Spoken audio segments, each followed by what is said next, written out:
For many women in the workplace, the equipment they're expected to wear makes them feel less safe than if they had no equipment at all. We'll talk with a safety professional who's become an advocate for PPE, not only made for women, but made by women. Up next on this episode of the Psych Health and Safety USA podcast. From Flourish DX, this is the Psych Health and Safety USA podcast. Safety at work is more than freedom from physical injury. To be safe, you have to feel safe. Join us each week as we discuss psychologically healthy and safe work in the USA. Welcome to this week's Psych Health and Safety USA podcast. I'm your host, Dr. David Daniels, and I want to thank you for tuning in.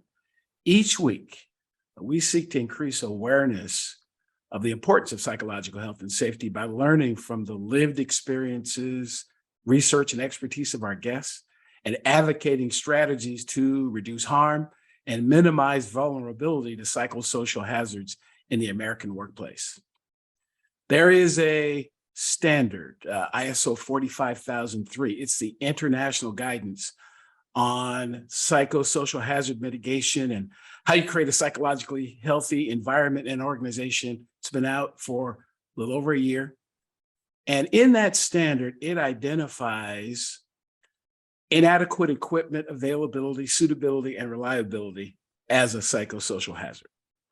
OSHA 1910-132 goes on to require in the US that PPE be provided, used, and maintained in a suitable and reliable condition.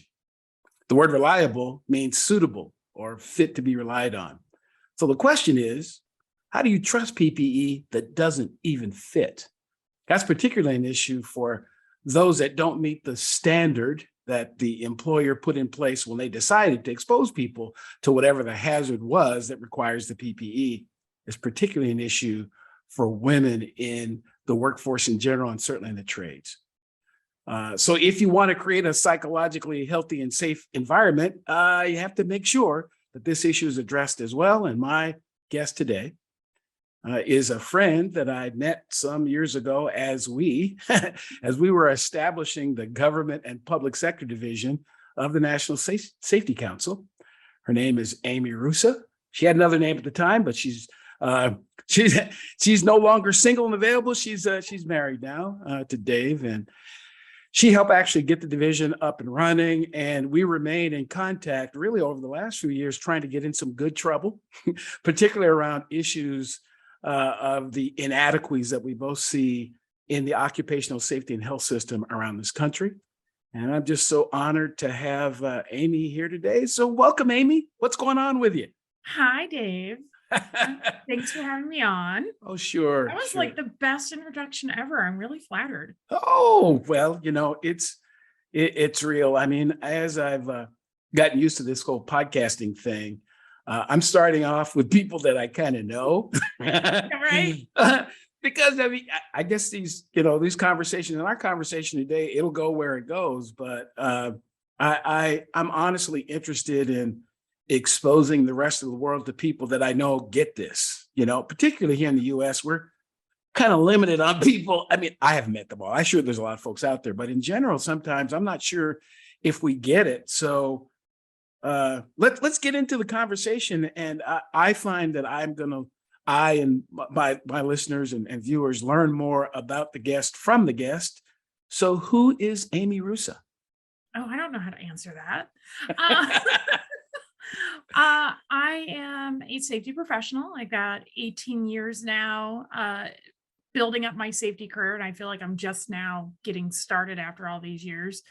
And I'm an advocate for women in the trades. It's important to me to speak on the psychosocial hazards that the women are facing in the trades, and not just the safety profession in general, but all trades out there.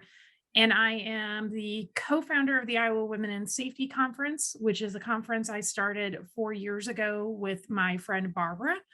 For women here in Iowa, we're a 110 member strong community here in Iowa. And this year I launched the Safety Rack.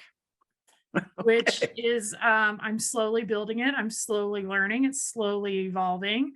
But it is a resource for women out there in the trades and employers on what PPE is out there for women and how does it function and how will it fit the worker. And that's just part one of where I'm going to take this thing. And you know this because you and I have so many conversations. Right. Well, let's keep it going. Let's keep it going. Yeah. So in the US, again, we don't have a regulation or anything like a lot of the other countries have yet anyway. Yeah, I know. And there's a lot of different views about psychological safety and all that type of thing. But what's your view of psychological health and safety? What does that mean to you as a safety professional? It means that we can come to work and do our job safely, both physically and mentally. And then I can go home at the end of the day and know that I felt valued by my employer and that I'm going to go back to the same space where I can get that job done and not come across the hazards that I know I personally have come across in my career. Mhm, mhm. Well, yeah. And we So have a long ways to go as a country to get there. yes, yes. Well, so you kind of tipped it there because I was going to go there anyway. So w- would you care to share just in general some of the experiences that you had from a psychological, psychosocial safety perspective? Yeah, I've had some over the years, I'm female, obviously. I've worked on construction sites, I've worked in general industry, I've had, the misogyny, the sexual harassment way back in the day, all that. Unfortunately, as a woman, we probably can write a lot of that off and be like, oh yeah, I encountered it, I'm in the trades. What do you expect? But it's not okay. From a safety professional side, that recently I really experienced a breaking point on that psychological safety. And that was a few years back. I was with an employer and they were actually toting the whole psychological safety culture and, zero incidents. And they had a very aggressive program when I came on board. And I was supposed to be their regional manager. First day on the job, we fired our safety person. You're going to be doing his job along with your job. And that should have been the first red flag for me. It wasn't. The next sentence out of that conversation was, oh, by the way, the OSHA logs are due today. Can you get that done too? And I'm like, I've been here for like 25 minutes and there's like multiple red Mm, flags, but I'm a safety professional. What do? We try to hit the ground running and very quickly it went from, your standard 45, 50-hour work week to I'm getting up, going to work at 5 a.m. and I'm not shutting down my laptop until 9 or 10. mm, I'm not mm. eating well. I'm not sleeping. I'm responding to emails from my third shift at 2 a.m. And fast forward about, was it 4 or 5 months into this job? I'm sitting at my office and I'm looking at my computer screen and it's going blurry on me and I can't figure out why I can't see. Mm. And so I get up, I make my way to my door and I open it up and I'm staring out at the factory floor and I still cannot see. Like it's getting worse to the point where I freaked out the guys that I was staring at. And I didn't even know I was staring at them. So I make my way back to my laptop. I had a chat open with my director at the time who happened to be on site that day. And I'm like, I can't really see well. Don't know what's wrong. Think I'm going to go drive myself to the doctor. And I managed to get that pretty well out to him. And about 20 seconds later, he comes into my office and looks at me. He goes, yeah, there might be something wrong with your brain. I'm going to take you to the ER. So fast forward through a very interesting experience at the ER. It turned out to be a visual migraine without pain, something I've Mm, never experienced in my life. And the doctor sat there and he goes, what kind of stress are you under right now? mm, And I just bawled. And I remember him just looking at me. He's like, you're lining yourself up for a lifetime of medications, a lifetime of health problems, possibly a stroke if you don't get your stress under control. And that moment, and I will acknowledge that's probably a very small medical condition to have, but it was at that moment, the realization that my workplace had contributed to that, and I Mm, allowed it to happen as well. And so I went home that night or that day, um, laid in bed all day, and I just slept. And the next day I went into work and I'm like, Amy's just going to work 40 hours for like the next 2 months. mm, And that's it. mm. And it was received well by some of my bosses, and it was not received well by other bosses who are like, well, we have a lot of projects done. And my response was, you fired the safety guy of this factory. And you expected me as the regional manager to take it over along with all my other duties. And I cannot do that, and I won't. Mm. So that job ended up lasting like 8 months. After that Wow. happened, I realized that was not an employer I wanted to be with. I realized they didn't value me. And I realized that I needed to start having more of an active conversation within my community of professionals about mental health in the workplace. And I think you and I had some candid conversations around Yes. that time because I had called you and told you what happened, and you're like, holy crap. Um, and so after that, I really have taken this mission on to really promote not a work-life balance, but boundary management. Mm. And I am very much for that wherever I go now, in both my personal life and my work life. Right. And with all the side things that I do, I sit on boards, I'm doing the safety rack stuff, I'm planning a conference, but all that comes with balance now and Right. boundaries. Right. Right. Well, some when when we get into conversations of this nature, and particularly in uh, our rather male dominant, misogynistic kind of way that we do things in the country. And I have to say that that's been my experience as well, kind of, being an ally. And I want to believe that I'm not just an ally for my sisters. I'm an accomplice because I'll get in the room and get myself kind of, beat up with them. But It's good uh, trouble. yeah, it is good. It's wonderful trouble. And but I wonder what the response is, because it's interesting to hear you talk about your experience. And I think there might be some people who say, well, that happened because she's a girl. Girls are weak, and Oh, and I oh, don't. they don't know me then. Yeah, they don't. So how? What conversation would you have with those who might dismiss this as, I know it was tough, but that wouldn't happen to a man, or if you're a little stronger. I mean, how do you respond to folks who have that kind of view? I have ran into people that have had that kind of view. I used to have that kind of view, Mm, and I would be a hypocrite sitting here and saying that I never had that, just suck it up buttercup mentality that, oh, that's, the way we get job done. Oh, I work in trades, getting sexually harassed is just part of the culture and stuff like that. It's a load of crap at the end of the day. Pardon my French. Uh, we've created a culture over decades here in the United States where we glorify that work ethic. I remember just recently seeing a tweet or an article or something with Elon Musk praising the fact that foreign workers at one of his factories were working until like 4 a.m. He called it mm, burning the 4 a.m. oil or something like that. And I'm like, why are we glorifying that? It's mm, not correct. And here's what I figured out from my event, my personal experience.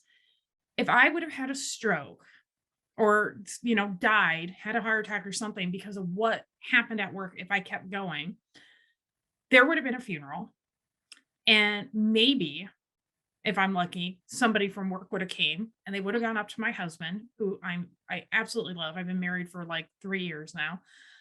And they would have, patted him on the back or gave him a hug and said, oh, she was a great woman. And then they would have gone back to work and posted my job for right, the next schmuck to come in and do the exact same work that I was going to be doing. right, And they would be following that same process. And we're just spinning this wheel and we're going nowhere as a society because of this. right. It's not worth it at the end of the day. I'm my motto is work to live, not live to work. And we don't do that really well here in the United States. Right. Other countries do it really well. Right. Other employers, keep that balance going. Other countries can log off and go on vacation for 2 weeks and not Mm, ever look at their emails or work phones, but we don't because we've glorified it and it needs to stop. right. Right. Y- Absolutely. It's bigger, as you're sharing, it's bigger than the gender of the person. It's bigger than the industry that the person in. It is a cultural issue that I believe we're going to have to do a better job of here in the States, because it just doesn't work. It just doesn't work. We're not getting the best out of people at all. As a No. matter of fact, we're creating the very same problems that we say from a safety perspective we're trying to solve. We're creating them. And again, we're creating them with the very people that we say we've hired, brought on board, put in place to monitor the safety of other people. So again, think about that, Yeah. that employer you talked about before. So you're going to take the regional safety expertise, basically kill her, basically Yeah. by the environment that you put the person in. And a lot of that, I recall from and still have lots of conversations with folks in the public sector, fire rescue services and such. And there are a lot of people out there who feel like they have to make up the fact that the employer, whether it be public or private, have not invested where they say it's important. They said safety was important, but then they don't give you the staff that you need, and you go out and get yourself injured or killed. You've just made it worse. You've certainly not made it better. Oh, there's tons of employers. We've all encountered them that say safety is a priority or safety is a value. It's great when you work that into your policy. It's great when you put that on the employment application and new employee orientation. But once you get everybody out to the factory floor or the construction site, it's not what the work culture is. Right. Right. Yeah. Yeah. And you're both in the private sector and an entrepreneur kind of at the same time at the moment. But I want to take us back for a second, back to our public sector days. What's a difference? I mean, do you see a difference between what's going on in public and private? Man, why did you not ask me that like 3 weeks ago? I just had this conversation with somebody and now I need to remember it. Right. Yes, there is a difference. Okay. I think when you go from public sector to private sector, when I was in government, and for those that are listening, I worked at the Department of Transportation, which is how I met David. I got a call from him one day and he's like, "Hey, do you want to start this government public sector division from the NSC?" And I'm like, "Sure, what do you need?" "I need you to be the secretary." I'm like, "Okay, that's good." And then we got into a lot of good trouble, which was great.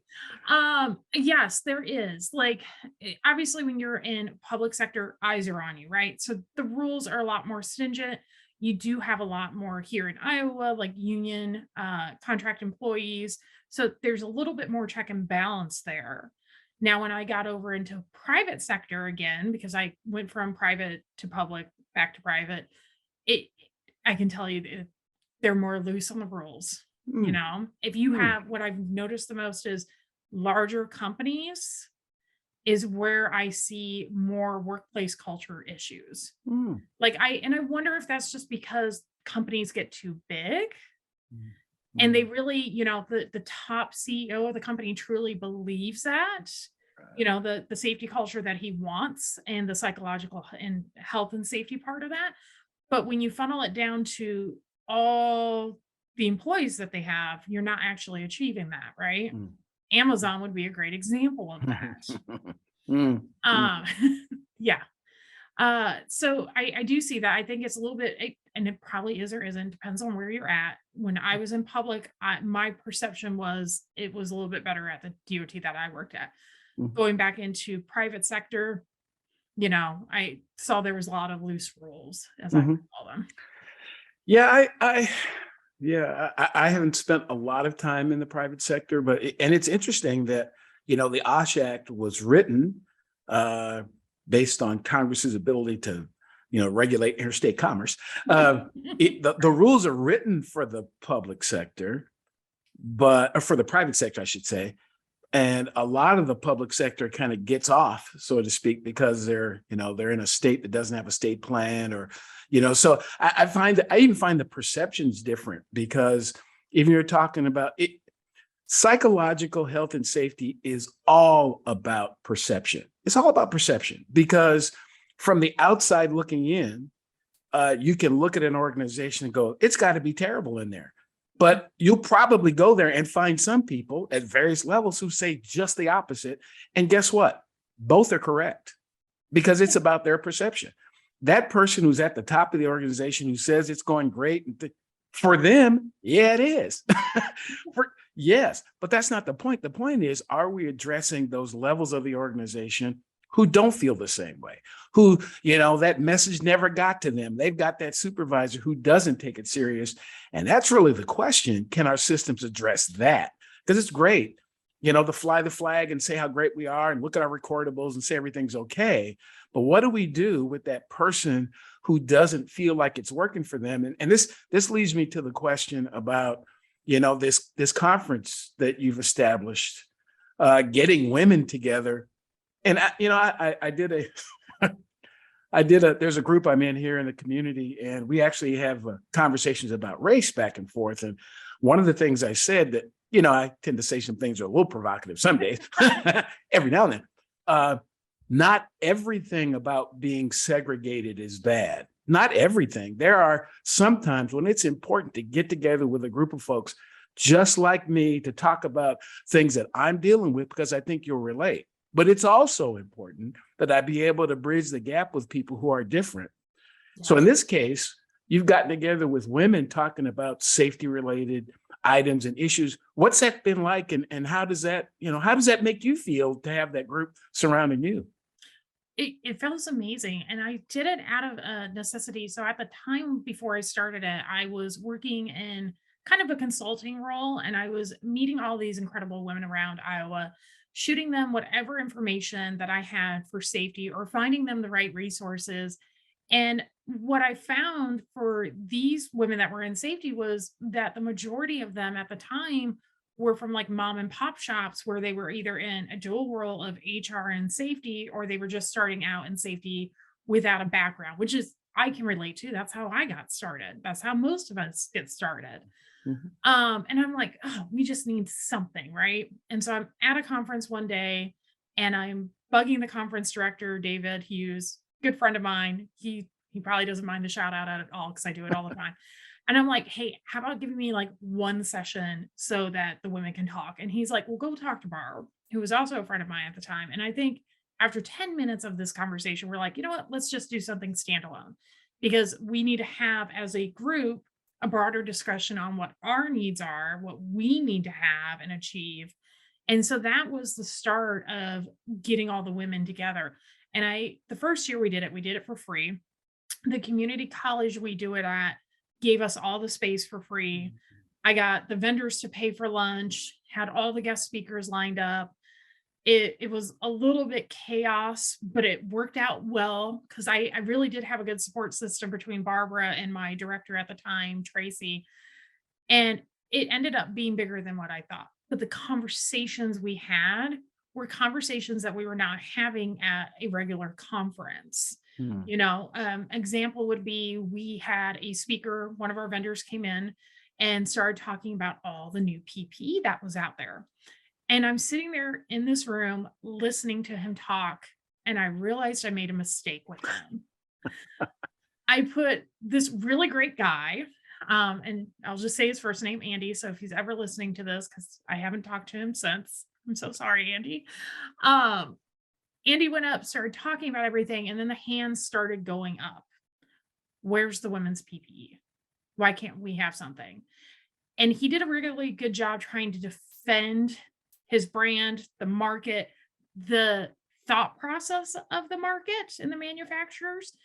But I realized there was a gap there, and I realized I was part of that gap, not feeling it. And that was kind of the start to growing the conference and evolving it to really meeting a specific need that one wasn't being met at other conferences, but getting a conversation going that needs to be had. And I think that's big part of why I started the safety rack recently is that conversation over the last 4 years just keeps growing. And then people start reaching out to me because when I did consulting, I also did safety cells. And they were like, you know, the vendors, you know how to market research this.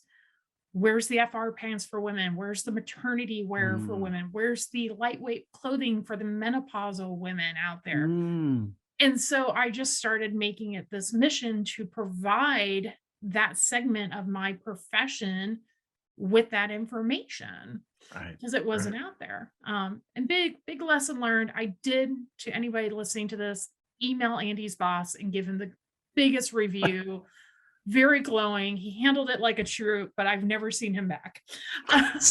So, again, I don't know Andy, but honestly, I find it interesting that, things like this will happen, and sometimes people will kind of recoil because it didn't go well, but it probably actually did go well because had it not happened in that way, everybody may be going along doing the same thing they were doing before. I mean, and Yeah. I think there are a lot of people out there. They don't they don't necessarily mean to leave anybody out. They don't necessarily mean to disparage anybody, but they're simply going along with the program. And when that PPE was designed, there was a bunch of dudes around the table who said, "Let's make some of these." And I find that a lot of these issues around how do we make it safe for everybody? We make it safe for everybody by inviting them to the table. But there was back in the day, there was I heard someone say, if you don't get invited to the table, get yourself a folding chair or get a new table. Yeah, I just made a new one for myself. Screw it.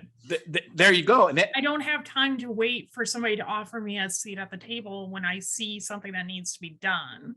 right, Right? We didn't wait. I mean, NSC gave us a seat at the table and we made the government public sector division. And I think doing that with you kind of gave me that encouragement and motivation and confidence I needed to do what I'm doing now. right, You right. know. So talk about how that experience with Iowa Women in Safety and the situation with Andy and such. How did that lead to the safety rack? Where's the connection there? Well, just over the last couple of years of developing the conference, I've been looking for more and more women's products, workwear and PPE, because it would make sense at a women's safety conference to have women's PPE display.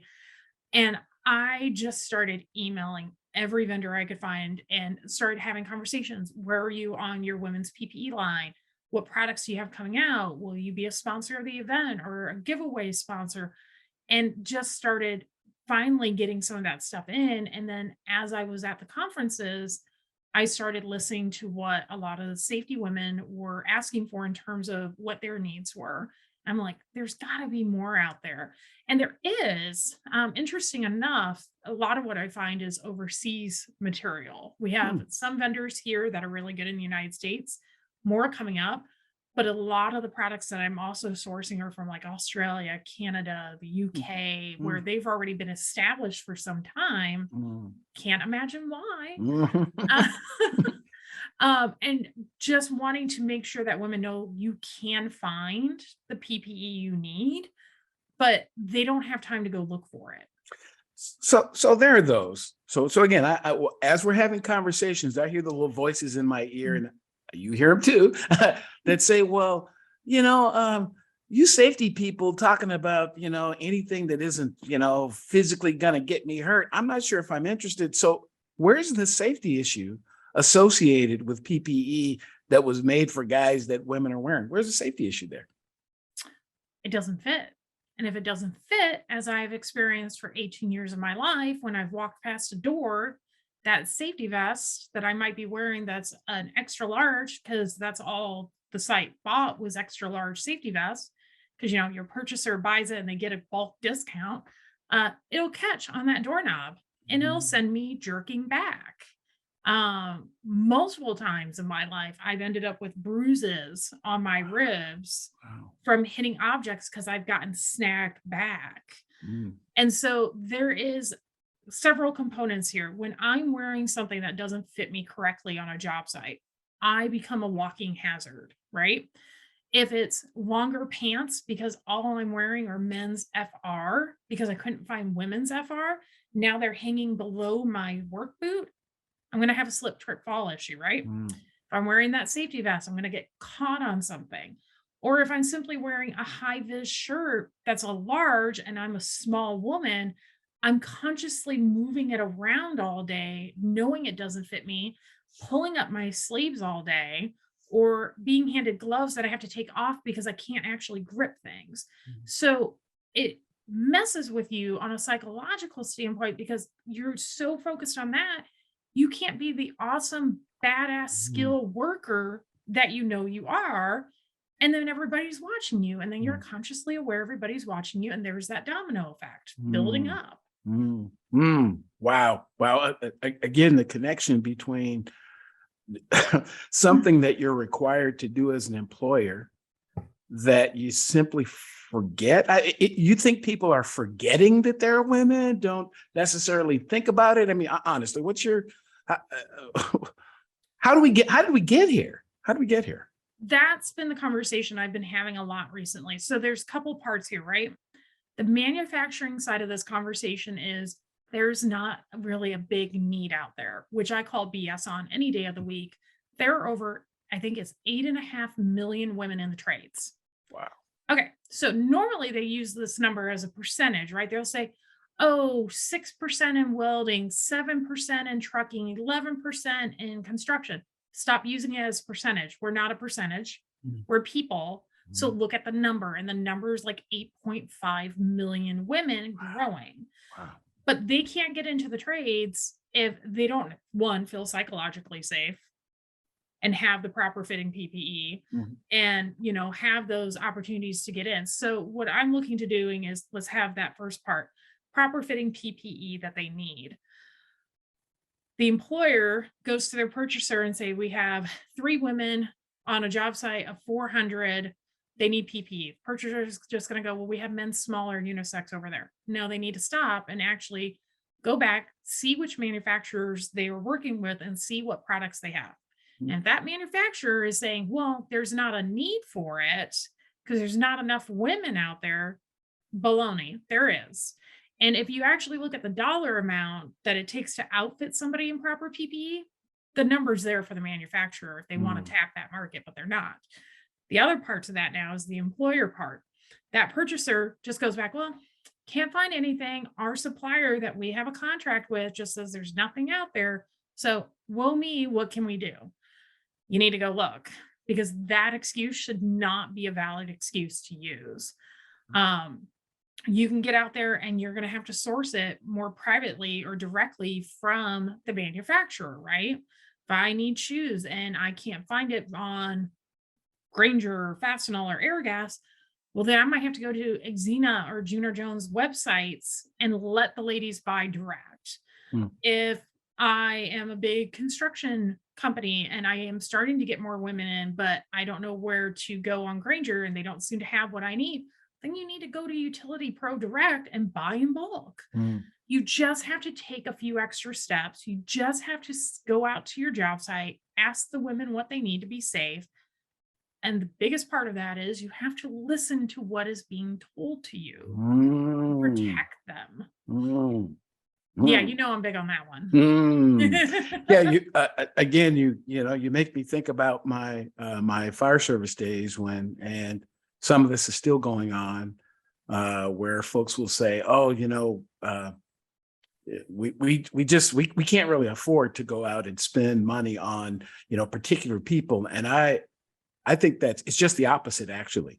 If you want to recruit and retain the people that you say, so everybody's having the DE&I conversation, how important it is, and blah, blah, blah, until it comes down to actually spending the money that it takes to retain and keep that person safe.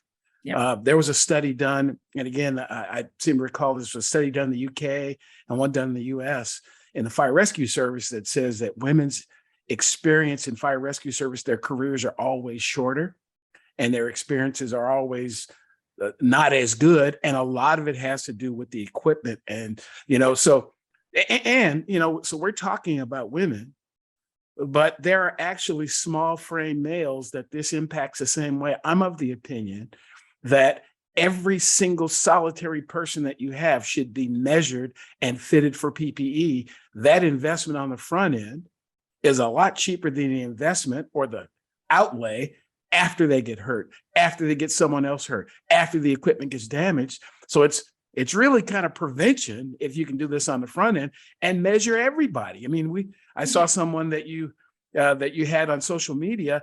It was a guy, I think, who was 6'8", 6'9", whatever, really, really big guy. They don't have things for him either. So this, the work that you're doing is not just of benefit to women, it's of benefit to everybody if people think about it in that way. I remember back when I was consulting, I was at a like maintenance shop of some kind, and they had this guy. He had to have been like 6'5". He was a beast of a man. And I was talking to his supervisor. I'm like, what do you need?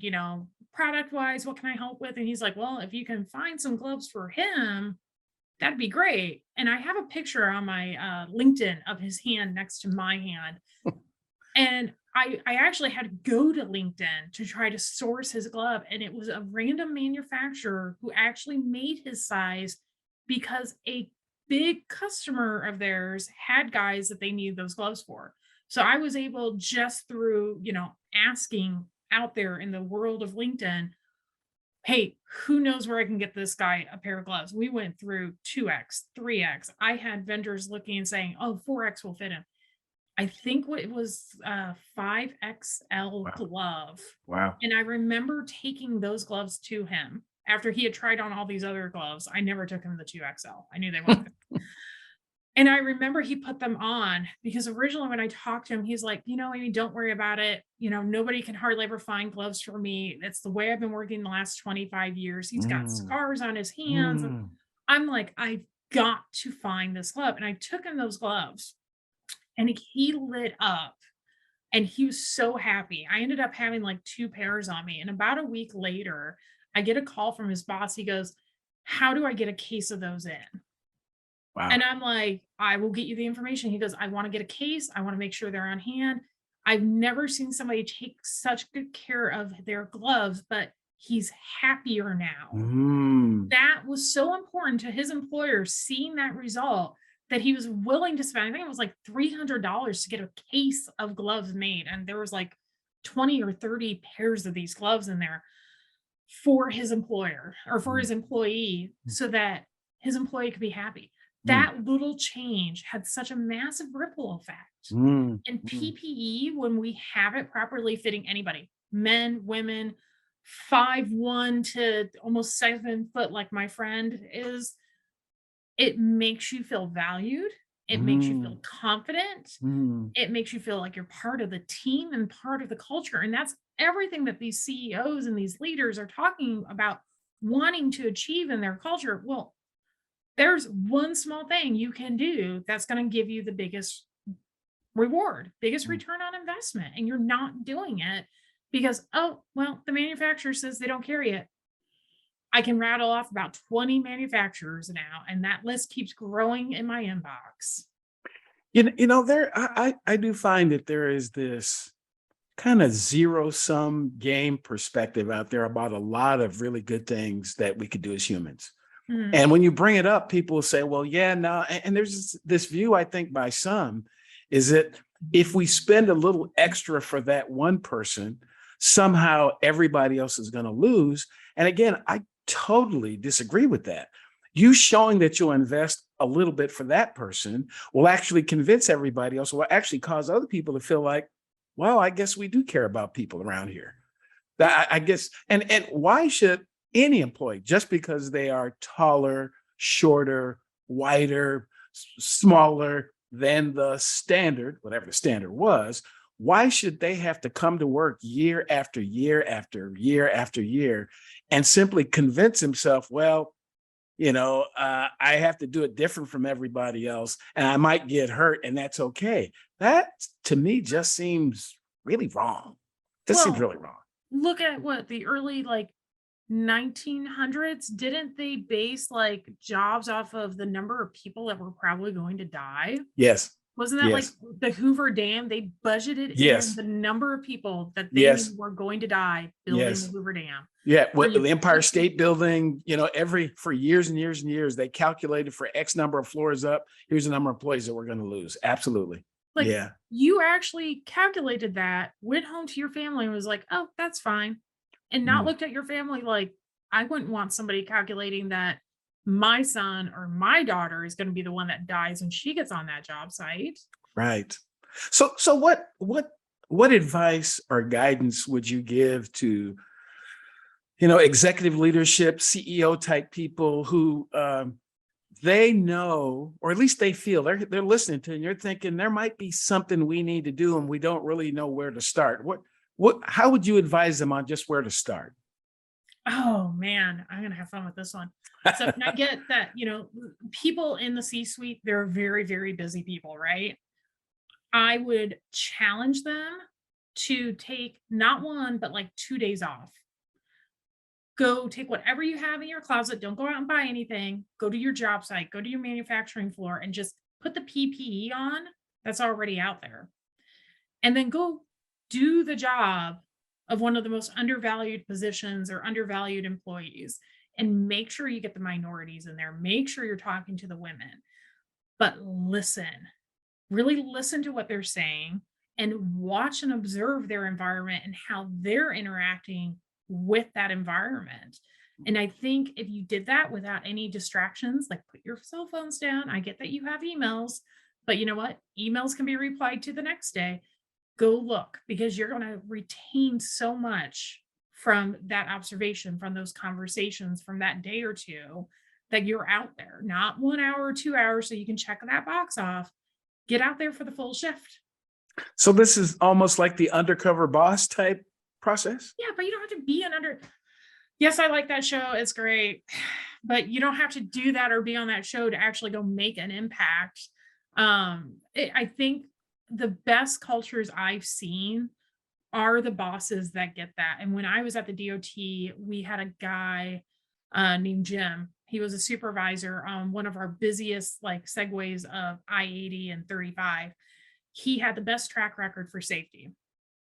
And I remember I had taken all those NSC posters when they first came out that were like infographics, and I printed them all for my districts. And so that every month they could take one out and, kind of cover it as like a safety stand down. Sent them to him, end up like a month later coming to his site. And I walk into the break room and they're all up on the wall.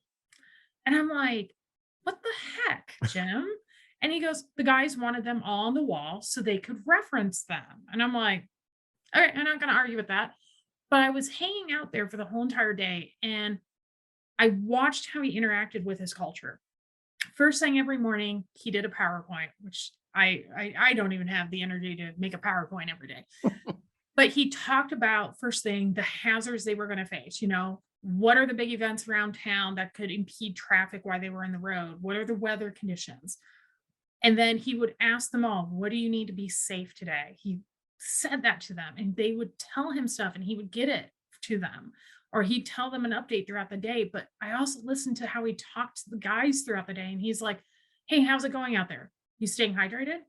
You encountering anything I need to know about? He was so immersed in their physical and psychological safety that I think they were like 5 years accident free when I left. They just got it, Right. but they were valued by their supervisor that ran that shop. Wow. Wow. Yeah. Are you finding I know we have our conversations, here and there about things that pop up. Are you finding that there's a broader network of folks out there who kind of feel the way you do? Yes, actually. So what I'm trying to do right now with the safety rack is there is going to be a podcast coming. What I want to do is connect the employers to some of the conversations they need to hear, right? Mhm. If that employer can't get out to that and be challenged by going out to a floor for a day or two, what I want to do is bring the conversation to them and let women specifically, but I will have men come in and talk about their jobs, how they got into the trades, and what are the psychosocial hazards they're facing? Women in trucking being one of them. You Mm. and I have had a couple of extensive Yes. conversations about Right. that. Right. As I'm diving in and kind of doing the preliminary work on this, I'm meeting women and men that are trying to do the same things we're doing, that are Mm. facing the same Mm. frustrations we're facing Sure. as professionals, that they wanting to close it up. And I'm like, this is definitely broader, but I don't think we're connecting the way we're supposed to be connecting as a group. You Sure. and I talked about this, what, last week or the week before? And so I'm trying to figure out how do we connect everybody to make that voice heard, to get those psychosocial hazards out there and kind of in a way see where it's all coming from, right? Mm. We do individual studies on groups like construction or trucking, but we don't do broader ones, or we don't compile all that information, I think, into some bigger studies that are needed out there. Right. Right. Right. And I'm not ambitious enough to do that. So that's just my disclaimer. I'm not doing Yeah, that. yeah, yeah. Well, again, good trouble kind of has a way of finding those of us who are into it. So, No, right? yeah, But yeah, I yeah, can find yeah. the people to Right, send your way. right, right. Well, I honestly think a lot of this is about just making the human connections because no one of us can solve everything. That's just not possible. And if everything is important, nothing's important. So I think, it's going to take those who have particular areas of focus. And again, your focus around PPE for women it's a thing. And I think it seems like it's just got all these it's got potentiality out It's there. It's got a got all these ton. possibilities. If folks would open up their head and think, you know what? Yeah, when we created this shoe, we took a dude, we looked at his foot, we made a boot. Um, I honestly have seen some occasions where you can even make this PP a little bit more stylish if it wasn't just made for men all the time. you You know, know, you got, I go got ahead. okay, yeah, I got the boots. Hang on. Okay, okay, All right. okay, okay. Welcome to an impromptu safety rack here. There we go. All right. So you used to have like the shrink it, pink it, right? You still have big work boots designed for women. These are Kodaks, by the way. Sure. These I absolutely love. But then you have these just came in today, by the way. Mm. These are from Xena. I'm actually wearing one of her shirts.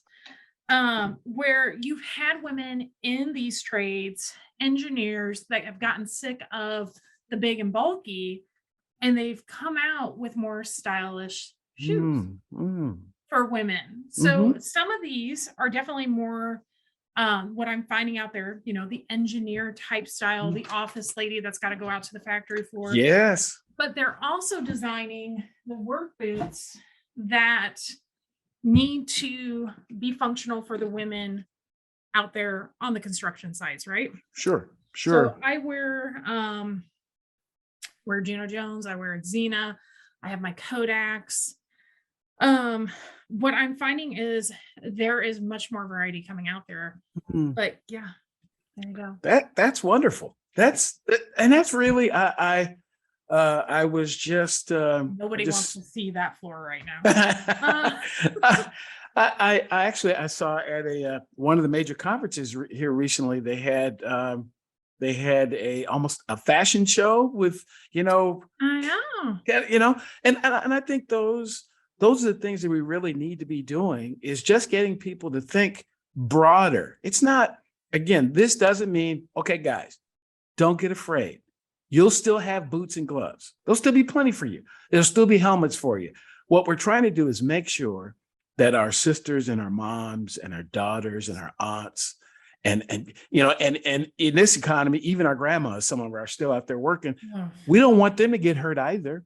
I don't want, I don't want my daughter who actually does HVAC.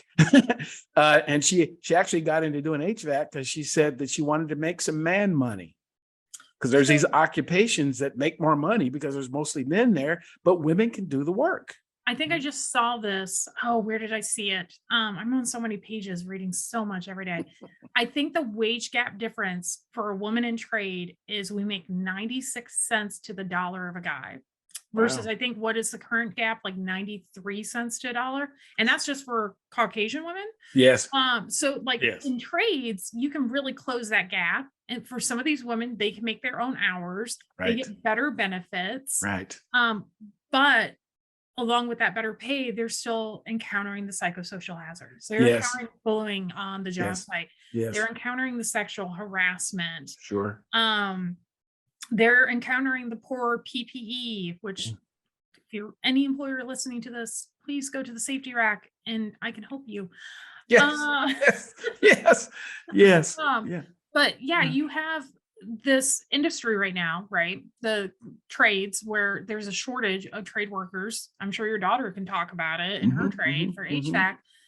And we can fill these spots with women Yes. that want to work, that want to make an honest living, that want to have the flexible hours and make a better income, but they're going to get burnt out and they're not Yes. going to feel safe and they're going to Yes. default back to their safety zone of working minimum wage when they don't Mm. have to because all the employer needs to do, all the supervisor needs to do, all the male allies on the job sites need to do is step up and make it a safer work environment and speak up and be their allies. That's right. That's right. Well, yeah. And again, let me, and I mentioned this earlier, all of my male colleagues, my brothers out there who say you're allies, we need more than just allies. We need accomplices. Mhm. We need somebody who not just going to stand back and go, oh, well, I hope it's good for those women. No, to get in there and advocate with them.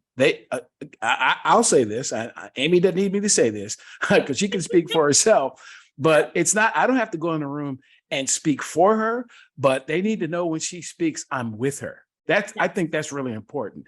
That you have your voice, but if you need me to stand, just stand there, or just be in the room or not. That's what, to me, those are the types of accomplices that we need. And we also need people, CEOs, managers, people in power, whoever you are, that will say, look, in our organization, we're going to fix it. We're not going to just talk about this. We are going to do something about this because you can. You Yeah. have the power to do it. Are you going to do something about it? If you need people like Amy's help, just call her. Yeah. Call her. I Absolutely. as of right now, so the safety rack's been around for like a couple of months. And I know it's not where it needs to be. It'll grow, it'll get there. Um, a majority of my time is either spent fielding private emails of where can I find this? Mm, Or can you do a review on this? mhm, Or hey, how do I outfit my workers on this? I'm happy to help. mhm, mhm. Um, and I didn't expect it to blow up the way it has. I didn't expect the reaction it's had, and it's caused me to be like, oh crap, I need to do more. Where I thought I could have a year and I could be kind of low key is more of a in my face, we need your help now. You're the subject matter expert on this. Come help us. And I'm like, okay, I can do that. So let's as we're gonna wrap up our conversation here soon. If So what I heard you say is, it's not where you'd like it to be, and I want to make sure that my friend Amy makes sure that she don't go down that rabbit hole too Mhm. far. What is it that manufacturers and such that are out there? What can they do to help the safety rack? What can folks do who are in industry who if somebody's looking at this and they go like, I want to help that lady, how could they do that? Right now, support the YouTube page. I Okay. have new videos coming. I was shooting off my phone and then everything kind of exploded. And I'm like, just invested in a bunch of equipment that, Sure. slightly made me cry when I saw that hit the checking account. But I'm doing it because I love to do it. Sure. I'm passionate about what I want to do. I'm passionate about closing this gender gap of PPE. Support the YouTube page, support the Instagram page, and then support women in trades Mm. and advocating for them. I really just want people to be allies Mhm, for mhm. women and to speak up. Absolutely. Like you said, if you're in the room, I can speak up for myself, but Keisha might not be able to speak up for Right. herself, and Right. you Right. have to be her ally. That's right. That's So, right. and I think that's an important thing is that not everybody is comfortable speaking up. I'm fortunate enough, I grew up in my dad's toe shop. I grew up around truckers and bikers. And so my dad kind of raised me to have a mouth, for lack of better terms. That's But he great. raised his daughter not to take any flack. Right. It was Right. definitely much more polished than it was in my 20s. But um, It's important. yeah, but I'm good there, but other women aren't, Sure. right? Sure. And sometimes I'm not either. And Right. if I'm not, trust me, if you're standing in a room, you know my the cue. Yeah. Yeah. Yeah. Yeah. Yeah. Yeah. Yeah. Yeah. Absolutely. Absolutely. So I would say, Absolutely. like, for the manufacturers, if there is a manufacturer that wants me to review their product, and I guess we didn't actually tell them all what the safety rack was. I review women's PPE and workwear, and I give a visual perspective of it. I give a functional perspective. I take 6 weeks to 8 weeks to test out product. That way I can see how many times it's washing, how it's wearing down. Is it functional? Does it actually fit my body correctly? And then I do the product reviews and I try to keep them short because I don't believe in 5-minute videos on Sure. clothing. That would drive me Sure. nuts. Sure. But if you're a manufacturer and you want me to test your product, you can get a hold of me on the safety rack on my Instagram page or LinkedIn. If you're an employer and you are struggling and you just want to have a conversation, you can reach out to me on LinkedIn or the Instagram page or YouTube page. And I'm happy just to listen and have a conversation. Absolutely. Absolutely. Yeah, this is just so it's actually encouraging, to be quite honest. There's a part of me that sat for years and watched not only what was going on with me, but similar to you. I got to a place where I think I could take care of myself. And but I've become more concerned as I've had more birthdays about those folks who aren't in a position, I should say, to be able to take care of themselves. And that kind of bothers me. And so that's a part of the goal of this podcast and the conversations I have with people here in the U.S. And I got to shout out, the folks over there's a group in Australia, the folks at Flourish DX who Oh, they're have these fantastic. podcasts going on around the world, and they saw fit to, said, hey, we want to do one in the US, and they asked me to do it. I'm honored, first of all, to be able to do it. But it's important that people know that these conversations are not unique to us, but we just have a lot more room to make up. There's a lot more things that we really need to do, and we can do it. We can do it. There are a lot of areas where the United States actually has been a leader. A lot of really positive things we've done as a country. And then there's some areas where we've been a leader that we shouldn't have been. We've not been, our Constitution didn't consider women and people of color. There's all kinds of other discussions we could have that got us to where we are, but we're having a conversation now. We've got the opportunity to do a better job going forward. And Amy, people like you are going to make that difference because you just are. Going to make that kind of difference, make Well, that thank difference. you. Yeah. I appreciate that. And so are you. Yeah. Well, we're again, we're going to stay in there kind of doing our thing, where we can, because it's important. So any closing thoughts for the folks who are watching? I think anybody that's watching or this is going to be a listening one too, or is it It's just me? watching Okay. and listening. It's a little bit of both, Uh, actually. um, just be an advocate, listen, be a resource when you can be a resource, and support those that are trying to be a resource like David and I are. Because we need that support. It gives us momentum, it gives us fuel. It keeps us going at the end of the day. And hopefully, sometime soon, we can close the PPE gap, the gender Absolutely. gap for women. Absolutely. Well, thanks very much, Amy, for this just wonderful conversation. I find myself kind of getting excited about running off and doing stuff, but we only have so much time. So again, thanks very much for sharing about women's safety and the safety rack and just the many activities that you're involved in. As I said, we're going to be involved in lots of good trouble here coming up, and Oh, yeah. it's good to have you as a colleague and as a friend. And thanks very much for the time that you've taken to be with us today. And that will bring this episode of the Psych Health and Safety USA podcast to a close. But we're here each week.